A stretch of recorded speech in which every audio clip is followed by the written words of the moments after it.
Hey, it's going to YouTube, so you know it's best here. Today is finally the day that Apple has unveiled their latest creation, the iPad. It's actually the name of their brand new tablet device. Much anticipation for a long time. People's been expecting this actual tablet for years now, but Steve Jobs finally unveiled it. This was the only thing that happened at their event today. The only thing they talked about was the iPad and its software and hardware. But the device, actually, look at the device here, the design of it is pretty sleek. It has an aluminum backing. It's very thin, a very thin device. The screen is a nice looking screen because it has a black border around it. So that's good because they don't want to push the screen all the way to the edge. And so when you're holding it, the touch screen won't be accidentally hit by your thumbs or something like that. So the actual device looks awesome. The device is a very clean looking device. It has a 9.7-inch diagonal LED backlit glossy display. It also has the IPS technology, which is going to be like, no matter at what angle you're at, it shouldn't see a lot of glare or anything like that. It's 1024 by 768 pixels. So the people actually got their hands on with the device. I think the actual screen looks actually beautiful. It's kind of like holding a big iPhone, looks kind of like a big iPhone. And so the screen actually does look pretty good. Fingerprint resistant oliphobic coating, basically the same thing on the 3GS to kind of keep the grease from your fingers off of it. And so it's going to come in two models as well. So the first model is going to be a Wi-Fi only model, and that's going to be one that's actually shipping first in 60 days. And the second model is actually going to be a 3G enabled model, which you can actually get on AT&T's 3G network on this device. Now the good thing about this, and this is actually for me saved this whole event because overall the event was kind of because we had a lot of anticipations, but this right here really kind of sold it for me. As far as data plans, you know, the normal data plan is about $60 a month for a company with a 2-year contract. It's pretty much standard for unlimited data. Now with this iPad, you're actually going to be able to get unlimited data just for $29.99 a month, no contract. You can activate it on the iPad device itself. You don't need to go to a store, don't need to call anybody. And also if you want a 250 meg internet, I think it's $19.99 a month. You can cancel at any time. Again, it's contract free. So this may be a seller to a lot of people who want that who use data cards, stuff like that, because I use the MiFi. That's $60 a month. Even though I can have it on 5 devices, I normally don't, but that's $60 a month with the contract. So this is actually a good selling point.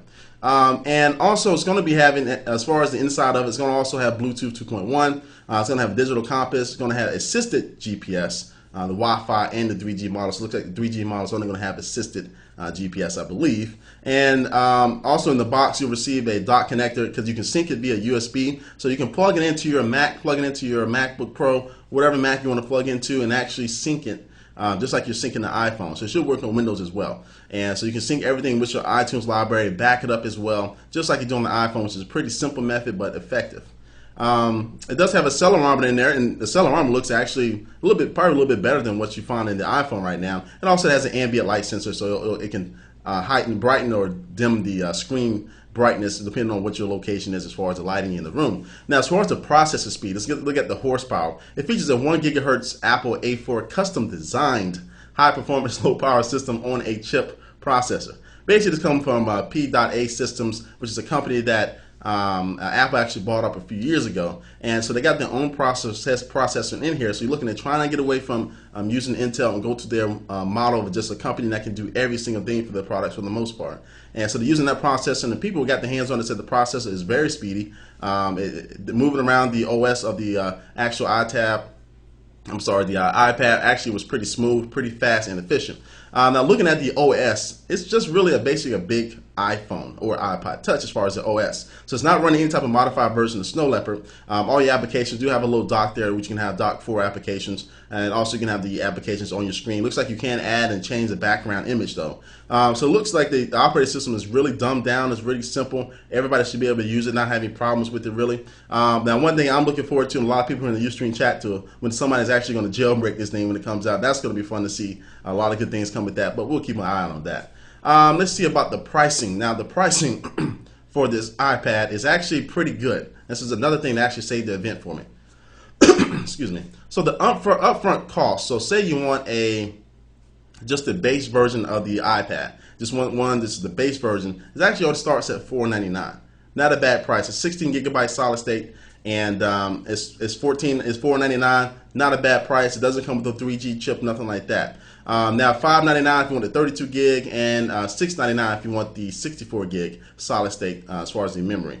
Now upfront cost if you want the 3G version of it. So the $499 version actually goes to $629. Then the 32 gig goes to $729, and then the 64 gigs go to $829. So it's not a bad price. Engadget did a good comparison about the pricing versus the iPhone as far as use, data use, and all that stuff. As far as going over 2 years about actually how much this thing is going to cost you, it actually comes out to be cheaper than what an iPhone will cost you as far as data. Now the iPad doesn't have it doesn't have any voice capabilities. It does have a microphone and speaker, but it does not have a camera for some reason. But anyway, I'm pretty sure you can be able to use Skype on this, especially you get the data plan, so that can work out for you. And I'm pretty sure other people will make some applications to be able to do some phone calling over it. So I think the lack of the camera is actually a big thing because everybody expected a camera in it. I don't think it's that much for Apple to actually put a camera in it. I don't see why not, but they're probably waiting that for the next model, give you some reason to upgrade. But I think overall the iPad is a good device for the market that is going after. We had a nice little argument in the in Ustream talking about whether this thing is actually worth getting. And basically what I came to, my opinion on it, I think that if you have an iPod Touch and an iPhone, you may not need to get it. It may not be for you. You'll probably don't have to spend the money for it. But if you've always been wanting like an iPod Touch or an iPhone, just don't want to get it for some reason, you're stuck in a contract, this is a very good device to give you those type of functionality because you can still run nearly virtually all the applications in the App Store on the iPad itself. So almost all the applications run right out the box. You can run them and they can actually scale up. So you can open up the application. It looks kind of just the same size that it was on the iPhone. And also you can hit the full screen button and take up the full screen of the device. So that's awesome to be able to use all the applications straight out the box. And also one thing with that, they also released a new 4.0, well, they're going to be releasing a new SDK for the iPhone, iPod, and the iPad as far as giving developers some more tools to actually upscale the applications or kind of change their applications to fit the iPad needs. So anyway, back to the point here. The device is kind of going for that niche market, kind of that Amazon Kindle, iPod type of market. And I think for the pricing starting at $499, that's not a bad deal at all. Not a bad deal at all. So it's a pretty good deal there. I think the device is going to be cool, going to be great. Again, the